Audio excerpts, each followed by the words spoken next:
dan bumi antara Israel dengan umat Kristen yang ada di dunia. Israel mempunyai pengakuan Shema Yisrael, Yahweh Elohanus, Yahweh Ahad. Atau dalam bahasa Ibrani modern, Shema Yisrael, Yahweh Elohenu, Yahweh Ehad. Sama, Ehad mengidentikan dengan keesaan, ketauhidan Allah Subhanahu wa Ta'ala. Nah, persoalan yang prinsip dan mendasar mengapa saya memeluk agama Islam, ketidakpuasan saya mencari sebuah pembenaran ilahi adalah didorong oleh kekuatan ilmiah. Bukan hanya sekedar mimpi, karena banyak sekali orang yang memeluk agama Islam itu hanya berdasarkan mimpi. Ya, saya kalau hanya berdasarkan mimpi, barangkali saya kategori itu 80% saya tidak percaya. 20% saya masih percaya. Mengapa demikian? Karena kebenaran Islam itu tidak tepat apabila manusia mengkajinya hanya dengan sisi mimpi. Atau hanya dengan pengalaman-pengalaman spiritual yang kadangkala dusta. Saya mengkaji Islam, sehingga saya masuk memeluk agama Islam, adalah berdasarkan pemahaman ilmiah dan jenjang pendidikan yang saya tempuh sampai kepada strata 3. Saya akui bahwa segala sesuatu yang ada di dunia ini terbatas. Strategi berpikir saya pun terbatas oleh aspek ruang dan waktu. Tetapi kita yakini bersama bahwa ketika Allah menciptakan manusia, Allah telah memberikan nikmat, keistimewaan khusus. Dan manusia diberi gelar yang amat sangat istimewa. Didudukan pada posisi yang begitu baik sebagai makhluk yang sangat mulia.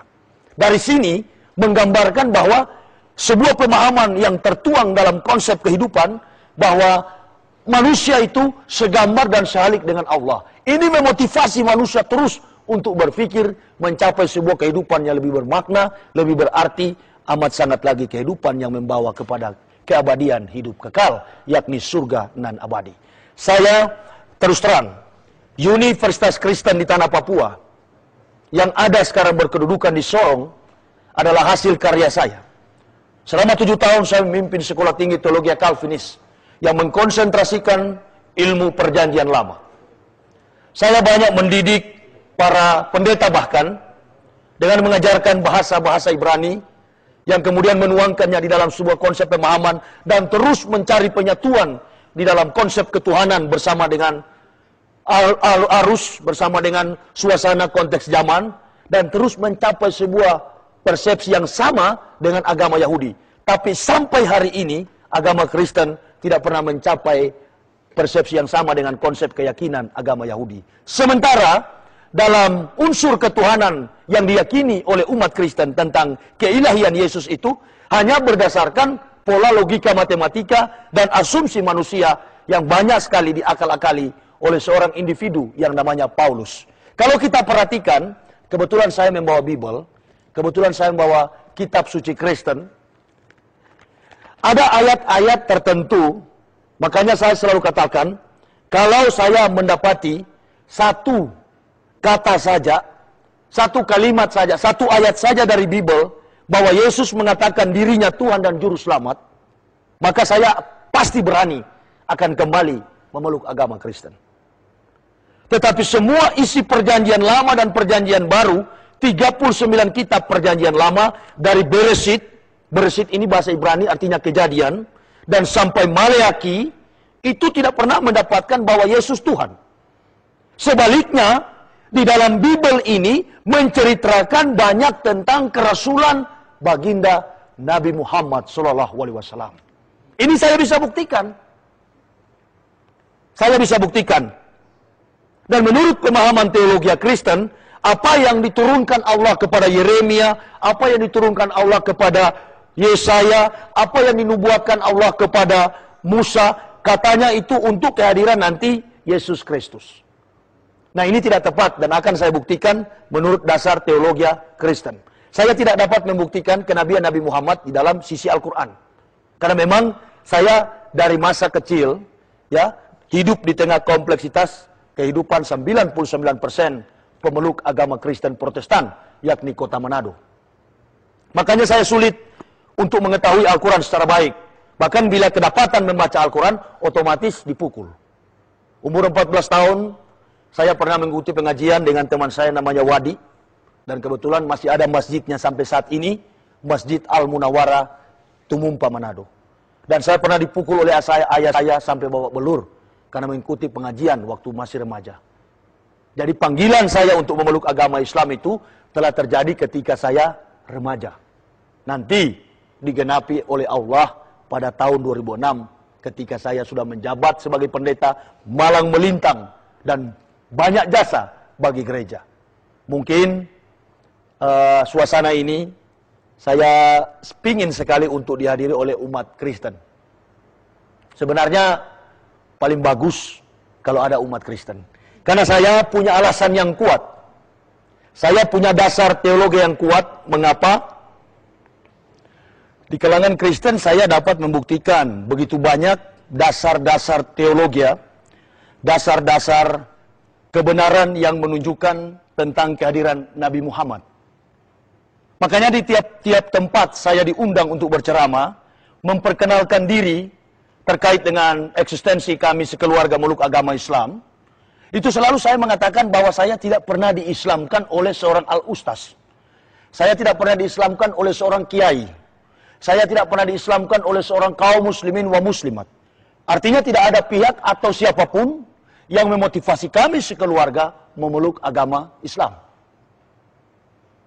Tetapi sebaliknya justru saya diislamkan oleh kepalsuan, kebohongan, dan ketidakbenaran kitab suci saya ini, Kristen. Saya bisa tunjukin, ada 2 kitab di tangan saya, bahkan 3. Saya bisa katakan bahwa bahasa yang difungsikan oleh Nabi Isa alaihissalam, yang di Yesus Tuhankan itu, adalah bahasa Arab. Saya bisa buktikan dari ketiga kitab ini. Makanya ketika orang Kristen yang tidak pernah ke Yerusalem, mereka berkata, itu di sana Timur Tengah itu tempat Bani Israel hidup adalah Yerusalem. Padahal bahasa di sana bukan Yerusalem, Uru Salimu. Dan di dalam abjad-abjad Ibrani, Uru Salimu itu tidak pernah ada abjad vowel. Semuanya adalah abjad-abjad konsonan atau abjad huruf-huruf mati. Nah makanya ketika kita berbicara tentang perjanjian lama, orang Kristen banyak terjebak dengan penipuan. Orang Kristen banyak terjebak dengan kebohongan dari pihak-pihak penulis-penulis kitab.